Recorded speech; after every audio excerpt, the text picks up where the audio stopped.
nta numwe akarenganyo karyohera, nta numwe abadayimoni bama bariko baraturubika biryohera. Birakubabaza iyo watewe abana, umugabo wawe, umugore wawe, nta mafaranga, muragowe, murarushe, nibiryoshe. Kuba muri Kristo Yesu sigucure ku mwidegemvyo w'ivyipfuzo vy'umubiri. Abagomba gusambana, bagomba kwiba, bagaca bagenda bakivayanga muri vyo, bakivundagaza, agaca agaruka ngo wa munsi narakije ngo maze imisi myinshi mugakiza. Oya, urabesha. Niwitandukanye n'ingeso mbi zishobora kugukwegera ukugururira imiryango abadayimoni. Tandukanye no kwiba, tandukanye no kubesha, tandukanye no kujya ibiturire, tandukanye no kubitanga, itandukanye no kugendera mu nzu z'abamaraya canke z'abasambanyi. Abantu benshi kubwo kutimenya, abo bari muri Kristo, umwasi arabica nabi, bakabaho ubuzima bw'agahinda n'akabonge. Bamwe bariyahuye, abandi barasaze, baratimuzu bambaye, ariko hari abantu mugendana bakakurutira nabo muvukana wagomba. Iyo tubonye umuntu afise umubiri mwiza uremvye, bihutira kuvuga ko abayeho neza. Ubayeho neza abafungura neza, ufungura neza abafungura ivyo kurya vyuzuyemo intungamubiri. Ariko ibifungurwa birimo ndema mubiri, sanganyangaburo na ntangaguvu ntibiri mu mikoro ya bose. Rero tubarangire ubuyi nisi buzuyemo ivyunyunyu byose bikenewe n'umuntu uwo ari we wese, kuva ku mwana w'uruyoya abibungenze reka gushika no kubageze mu zabukuru. Ubuyi nisi amagara meza, ubuzima bwiza. Twandikire kuri 67 883 72. Ubuyi nisi turi kumwe namwe. Shalom shalom, ndi Pastor Emmanuel Sabimana. Ndabahaye kaze kugira ngo dusangire amajambo y'Imana hano kuri televiziyo yitwa Ikiyago TV Show. Ndanezerewe nuko duteramanye namwe kuri no mugoroba kugira ngo dusangire amajambo y'Imana Imana yashize ku mutima. Abari mu bihugu bitandukanye, abari mu birere bitandukanye, mushobora kudukurikirana mu kumva amajambo y'Imana ari hano. Mwese Imana yo mu ijuru nibahezagire. Ngiye gusangira namwe amajambo y'Imana ari mu gitabo cy'Abaroma hano ku murongo wa 37. N'umurongo mugufi mugabo uvugamwo ibintu byinshi. Umukozi w'Imana Paul yariko aravuga ngomba gusangira nawe. Haravuga ngo ariko muri ibyo byose turushirizwaho kunesha n'uwadukunze. Reka ndarisubiremo. Ariko muri ibyo byose turushirizwaho kunesha n'uwadukunze. Imana yo mu ijuru nihabwa icubahiro. Ayo majambo yariko avugwa nande? Yariko avugwa na Paul yandikira ishengero ry'i Roma. Co kimenye n'ishengero ry'i Roma, natwebwe ishengero ry'uno munsi turakeneye abadutera intege muri runo rugendo rwo kwizera Imana, muri runo rugendo rwo gukurikira Yesu. Turakeneye gutegwa intege kugira ngo dukomere. Bene data nshuti z'umusaraba, ubwo rukundo Imana yadukunze nibwo buzima bwacu bw'ibihe bidashira. Ariko ibindi byose dufise, amazu, amamodoka, amafaranga, si iby'ubuzima budahera. Nivyo n'iby'ubuzima buhera, n'ikimenyamenya birahera, umuntu apfuye bigaherana. Ariko Paul ivyo ashingira intahe n'urukundo rw'Imana nibwo bugingo budahera. Nico gituma avuga ngo biriya by'ubugingo buhera ntibishobora na gatoya kudutandukanya n'urukundo rw'Imana ruri muri Kristo Yesu. Haleluya, Imana yacu nihabwa icubahiro. Rero muri ivyo byose Paul amaze kubidondagura yaravuze ngo turushirizwaho kunesha muri ayo marushwa, muri ivyo vyago, mu kuba mwirinde, mwihamwa, muri ivyo byose, mu bitero by'abadayimoni. Ati turushirizwaho kunesha n'uwadukunze ari we Yesu Kristo. Nagomba kukubwira ngo urunesha, nduunesha, turabanesha muri Kristo Yesu. Wewe uri muri Kristo wizeye, nagomba kukubwira inkuru nziza kuri no mugoroba, uri unesha.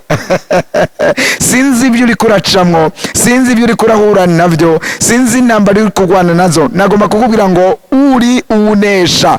Uhamagarirwa muri Kristo kubaho ubuzima bw'intsinzi, kandi ubwo buzima bw'intsinzi nta numwe yo bukubuza keretse ari wewe ubayeho mu kutamenya. Reka ndagusangize ingingo ndwi Bibiliya iduha kugira ngo ugendere mu buzima bw'intsinzi. Uko biri kose nunyumviriza neza uraza gutahura yuko ukwiriye kubaho ubuzima bw'intsinzi, kandi byongeye nta muntu n'umwe muri twebwe atagomba kubaho ubuzima bw'intsinzi. Mwibaza yuko kubaho urira biryoshe? Mwibaza yuko kubaho wicurikiriye biryoshe? Mwibaza yuko kubaho widodomba biryoshe? Mwibaza yuko kubaho ufise umutima w'uruhagara biryoshe? Nta n'umwe biryohera, nta n'umwe akarenganyo karyohera, nta n'umwe abadayimoni bama bariko baraturubika biryohera. Birakubabaza iyo watewe abana, umugabo wawe, umugore wawe, nta mafaranga, muragowe, murarushe, nibiryoshe, biraruhije, birababaza. Ariko ndagomba kukubwira yuko Imana muri Kristo Yesu niho yashize intsinzi y'abizera. Raba rero zino ngingo ndwi Bibiliya iduha zidushikana kugendera mu buzima bw'intsinzi canke kubaho ubuzima bw'intsinzi. Ingingo ya mbere, kumenya Imana yawe. Ukamenya Kristo, ukamenya igikorwa ciwe.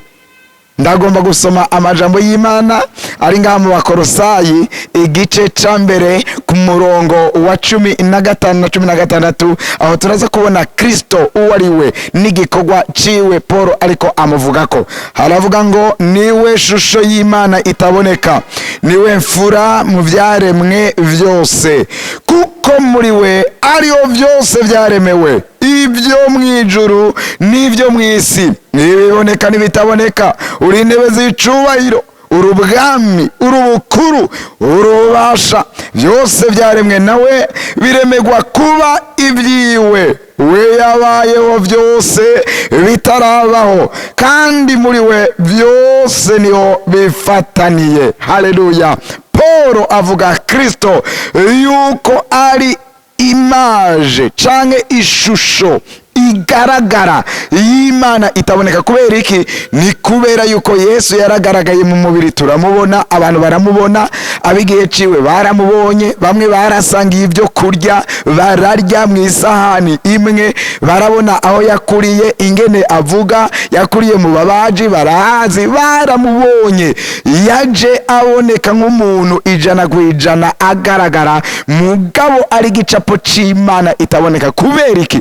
Kubera ubwiza bw'Imana bwari kuri we. Kubera iki? Kubera ibiranga Imana byose 100% vyaramuranze. Kameremere ko gushobora byose k'Imana kabonetse muri Kristo. Kameremere ko kubera hose icarimwe kabonetse muri Kristo. Kameremere ka rukundo kabonetse muri Kristo. Ninde yagendeye ku mazi? Ninde yahinduye amazi agahinduka vino? Ninde yazuye uwamaze kubora? Si Kristo nyene yagaragaje kameremere ko gushobora byose k'Imana. Ibintu byose vyaremwe nawe, ibyo mwijuru canke ibyo mwisi. Mwibuke amajambo y'Imana arashingira naye yuko igihe isi yaremwa, ijuru ryaremwa, ibiyaga vyaremwa, abantu baremwa, Kristo yarahari, yari jambo w'Imana. Somye muri Yohana igice ca mbere hatwereka ko jambo yamyeho kandi yahoranye n'Imana kandi yari Imana. Umenye Kristo umenye Imana, kandi umenye Imana umenye Kristo. Haleluya. Ndakwipfuriza kumenya Imana, ndakwipfuriza kumenya Kristo n'igikorwa ciwe, hanyuma ukamwizera ukamwakira mu bugingo bwawe. Tugiye kubandanya ku ngingo igira kabiri. Tukiri kuri iyi ngingo ya mbere, ndaza kurangiza makaze umuntu ataramwizera kugira ngo umwakire uwo yagupfiriye akagucungura. Ingingo igira kabiri niyo kwimenya wewe uwuriwe muri Kristo Yesu n'ikibanza umufisemwo. Haleluya.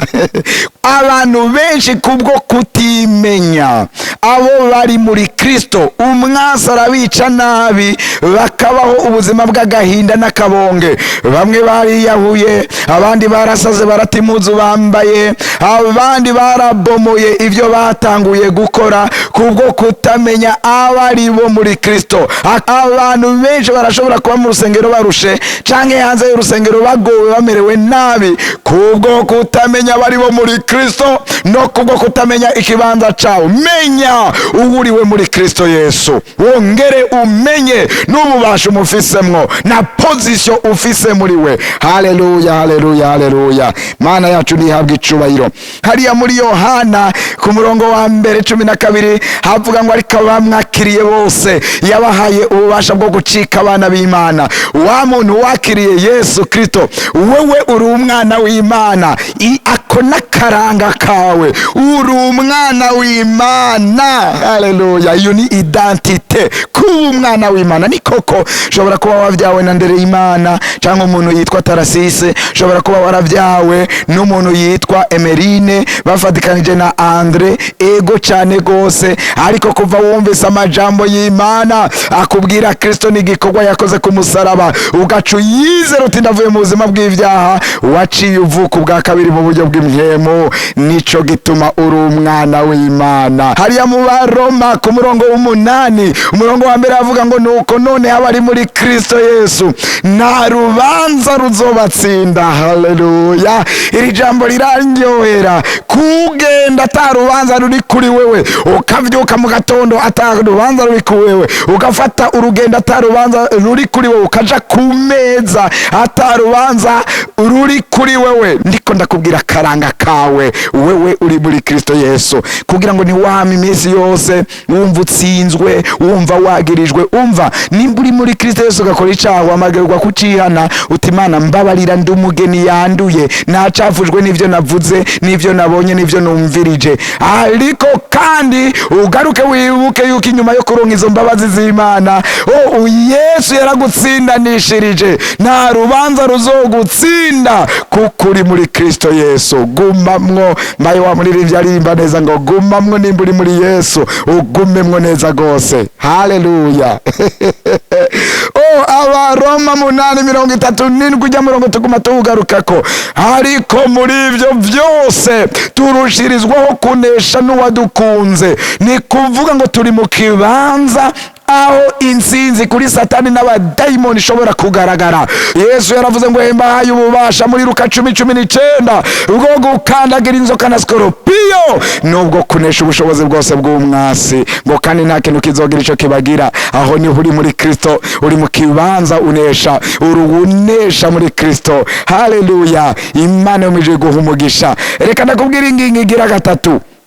Ngingigira gatatu ni kubaho ubuzima bwejejwe. Umviriza cy'umukozi w'Imana Petero yanditse mwikete giwe rya mbere igice ca mbere umurongo wa 16 yavuze ngo kuko vyanditswe ngo mube abera kuko nanje nduwera. Mwabantu mwe duhamagarirwa kuba abera, kuba muri Kristo Yesu. Sigucure kumwidegemvyo w'ivyipfuzo by'umubiri, abagomba gusambana, abagomba kwiba, bagaca bagenda bakivayanga muri byo bakivundagaza, agaca garuka ngo wa munsi narakijijwe, ngo maze imisi myinshi mugakiza, ngo imyaka 5 6 ngo 18. Oya, urabesha. Nimba uri muri Kristo uhamagarirwa gusa na Kristo. Rego uwo nuwera kandi aduhamagarira kuba abera. Nico gituma nkubwira ngo iyi ngingira irakomeye, kubaho ubuzima bwejejwe, aho umuntu yatura ivyaha vyiwe. Watsinzwe, wanyereye, vyakugoye, emera ko watsinzwe, hanyuma watura ivyaha vyawe uteko uvyihane. Ariko kandi muri Kristo Yesu ni witandukanye n'ingeso mbi zishobora kugukwegera ukugururira imiryango abadayimoni. Itandukanye nazo, tandukanye no kwiba, tandukanye no kubesha, tandukanye no kujya ibiturire, tandukanye no kubitanga, itandukanye no kugendera mu nzu z'abamaraya canke z'abasambanyi, itandukanye no kugendana n'abanyensaku n'abacira imanza abantu, itandukanye n'ingeso zitarizo, kuraba ibihumanya mu matelefone, itandukanye navyo kugira ngo urushirize kubaho ubuzima buhimbara Imana. Sivyo gusa, aho ugendera n'abagenzi mugendana, raba yuko ivyo bitunganye, ngo yimatanya na benshi. Bibiri ivuga ngo abayikwegeye guhenebera, ngo ariko hariho abantu mugendana bakakurutira nabo muvukana wagomba. Hari abantu bakubaka, hari abantu bagukomeza, hari abantu ubuzima bwawe batuma bworushiriza kunezera Imana no kuyihimbara. Abo bakwiye kuba inshuti zawe n'abagenzi bawe, gufata ingingo ku munsi zo kubaho wumvira Imana. Kumvira Imana nuvuga ngo kuwa Mungu weze narumviye Imana, ni ku munsi, kuko na Satani akora ku mwanya, akora ku munsi kwiyinga nasiba. Tugiye ku ntambuko igira kane canke ingingo igira kane yo kubaho ubuzima bw'intsinzi. Haleluya. Ingingo igira kane ni gutera imbere mu buzima bwo gusenga, gutera imbere mu buzima bwo gusenga. Haleluya. Hariya anye mu Migani 8 murongo wa 17 haravuga ngo nkunda bankunda kandi abandondera ubudahumeka bazombona. Ikete Pawulo yandikisha ingero ry'Itesalonike hariya mu gice ca 5 murongo wa 17 havuga ngo musenge ubudahumeka, priez sans cesse, musenge muhozako, musenge mudahagarika, musenge mutarambirwa. Rero ubuzima bwo gusenga buratuma umuntu abaho ubuzima bw'intsinzi. Mbega iyo umuntu asenga habiki? Iyo umuntu afashe umwanzuro wo gusenga Imana, ni kuvuga ngo uwo muntu arakomeza imwemu yiwe, imwemu yawe irakomera mu buryo bw'imwemu, ukaba umuntu akomeye, ukaba umuntu ashikamye, ashobora guhangana n'ibibazo, ashobora guhangana n'amarushwa n'amageragezwa, ashikamye mu rugendo rwiwe. Amasengesho azana inkomezi zo mu buryo bw'imwemu. Amasengesho aguha kurobanura ibihwanye n'ibidahwanye. Wa muntu ugomba kugendeshwa n'ubwenge bwawe. Nagomba ndakubwira, singuhanuriye nabi, ariko nagomba kukubwira ngo uzoneshwa nimba ugomba kugendeshwa n'ubwenge bwawe. Ubwenge bwawe bisaba bugarukira, inkomezi zawe zigarukira, ibyo wize bisaba bigarukira. Ariko gusenga kuzoguha ububasha bwo gushobora kurobanura iby'ikimazi mu bintu by'imburakimazi. Intambuko igira gatanu niyi, ni ubuzima bw'ijambo ry'Imana, kubaho ubuzima bw'ijambo ry'Imana. Haleluya. Zaburi y'Ijana-na-19 hariya ku murongo wa 11 havuga ngo nabitse ijambo ryawe mu mutima wanje kugira ngo singucumureko, canke kugira ngo noye kugucumurako. Je serre ta parole dans mon cœur. Nabitse ijambo ryawe. Abantu babitse ijambo ry'Imana muri bo ni bande? N'abantu barisoma, n'abantu baririmbura bagiyumvira ko bariko bararyiga, bakoresha ibindi bitabo kugira ngo baritahure, hanyuma bakarifata ku mutwe rigaca riza mu mutima, akaba ari ryo bafatira kingingo z'ubuzima bwa misi yose. Bene abo bantu hari ibyabanesha kubera ijambo rirabarerita, kubera ijambo rirababwira riti fata amavire ngahanye, iki ntugikora, hano waje ibintu birabe. Ijambo uyu muntu yanditse no Zaburi avuga ati kubera nari narabitse ijambo ry'Imana muri jewe, ryari rindimwo, yatumye nacumura kuhoraho. Aho nyene muri Zaburi 119 kuri uyu murongo w'105 havuga ngo ijambo ryawe ni itara rimurikira ibirenge byanje. Ni kuvuga ngo umuntu ariko arubakira ubuzima mw'ijambo ry'Imana, riramumurikira rikavuga ati yewe hariya ntujeyo, yewe hariya ntiwicareyo, yewe bariya abantu nimugendane na ijambo ryawe ni itara rimurikira ibirenge byanje. Reka ijambo ry'Imana urigira inshuti. Soma Bibiliya ku munsi uyirimbure. Raba ibindi bitabo bigufasha gutahura Bibiliya.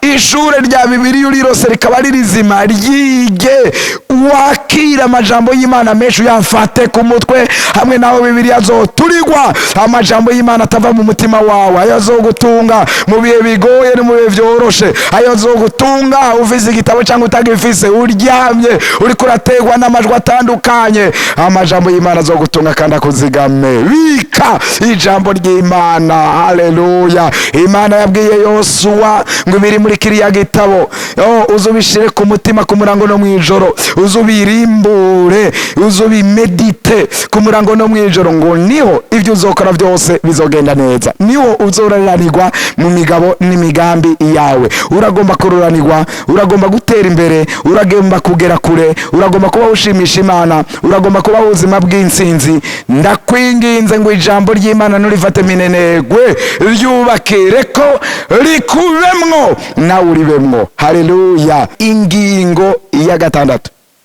kwambara ibigwanishwa byose Imana itanga. Umusirikare ategerezwa kwambara ibigwanishwa kugira ngo ashobore guhagararira umutekano. N'umukristo atagira ibigwanishwa, uwo nitumushira mu murongo w'abakristo bashobora kubaho ubuzima bw'intsinzi. Iyo kwamaneshwa ntiyorama mu gakiza, intahe yiwe ntiyorama. Ariko umukristo, haleluya, yambaye ibigwanishwa, uwo ni wanesha, uwo ni watsinda mwijoro, uwo ni watsinda ku murango, uwo ni watsinda ku mugoroba. Yamarushwa je, yariko arageragezwa mu rugo, yariko arageragezwa mu mashure, yariko arageragezwa mu vy'amafaranga, mu vy'ubutunzi, mu vy'akazi, uwo ni wanesha kubera yambaye ibigwanishwa, nivyo bimushoboza guhangana. Paulo yandikiye ishengero ry'Abanyefeso igice ca 6 hariya ku murongo w'10 ukabandanya kugera ku murongo w'18, ababwira ngo muremesherezwe mu mwami wacu Yesu Kristo no mu bushobozi bwiwe bwinshi. Ababwira ati mwambaye ibigwanishwa byose Imana itanga. Ati kuko abo tunigana atari inyama n'amaraso. Bakristo turi mu ntambara, bizera mwese turi mu ntambara, bakozi b'Imana miryango turi mu ntambara, basore namwe bigeme, banyamafaranga namwe banyabwenge turi mu ntambara. Nimba turi abakristo, tugwana nande? Tugwana n'isi, tugwana na Satani, tugwana n'uyu mubiri twambaye. None tuzobinesheje iki? Imbugita naco yo gufasha, grenade naco yo gufasha, inkota naco yo gufasha, imisumari naco yo gufasha, inyundo naco yo gufasha, monshako naco yo gufasha, amakarate naco yo gufasha. Muri intambara y'umubiri, umubiri urawukubita ngo umukandara wawe urabesha. Isi urayicira ko uyiciriye kamatara kama. Tugwana mu buryo bw'imwemu, dukoresha n'ibigwanishwa byo mu buryo bw'imwemu. Ibigwanisho, ingingo ya nyuma ndangirije ko ariyo ngingo y'indwi, n'ingingo yo kugendeshwa na mwemu yera canke kuyobogwa na mwemu yera, marche par l'esprit. Ni kuvuga ngo Abagalatiya 5:16 havuga ngo ndavuga mugendeshwe na mwemu yera, niyo mutazoshobora gushitsa ivyo kameremere kanyu kipfuza. Mwabantu mwe, kameremere ku muntu kipfuza ibintu bibi, karifuza gusambana, kwiba, kwica, kuroga, karifuza kurenganya, karifuza kwihora, yewe kivuza ibintu bibi, kandi vyama vyakubise hasi abantu n'abizera birabakubita hasi nyene batabaye maso. Nico gituma nkwipfuriza kuyobogwa na mwemu yera. Uwo niyo yakurongora, uzoca wama ivyamwa: urukundo, umunezero, kwirinda, kwihangana, kwizera, ingeso nziza n'ibindi vyamwa vyiza bihimbara Imana. Haleluya. Twatanguranye n'amajambo avuga ngo kubaho ubuzima bwo kunesha. Turushirizwaho kunesha n'uwadukunze mu marushwa yose n'ingorane zose. Baho ubuzima bwo kunesha. Mugabo rero ndagize nkubwira ngo ntushobora kunesha naho nakubwiye ingingo zo kubaho ubuzima bwo kunesha. Urashobora kubaho urwatsinzwe, utsindwa kubera utarizera Yesu. Uwo wenyene kuba muri wewe akaba mu bugingo bwawe ukamugira umwami, niho uzoshobora kunesha ubundi bwami n'ubundi bubasha bw'umwijima. Niba utarizera rero ndagutumiye kugira ngo kano kanya unyumvirije ucukizwa ubuzima bwawe. Reka usubire muri no sengesho uvuga uti: Mwami Yesu Kristo, numvise amajambo yawe, uyu munsi fasha ingingo yo gukizwa. Nemeye kukwakira ngo umbere umwami n'umukiza w'ubugingo bwanje. Ndakijijwe, ndaseze inzira z'ivyaha, izina ryanje urifute mu gitabo cy'urubanza rwawe. izina ryanje ndaryandikishije, ndabyizeye mu gitabo cy'ubugingo budahera. Ndagushimiye ko umpaye agakiza, ko mpindutse umwana w'Imana, ko ntanguye intango shasha, kandi kuva uyu munsi ncitse icareme gishasha mu izina rya Yesu Kristo.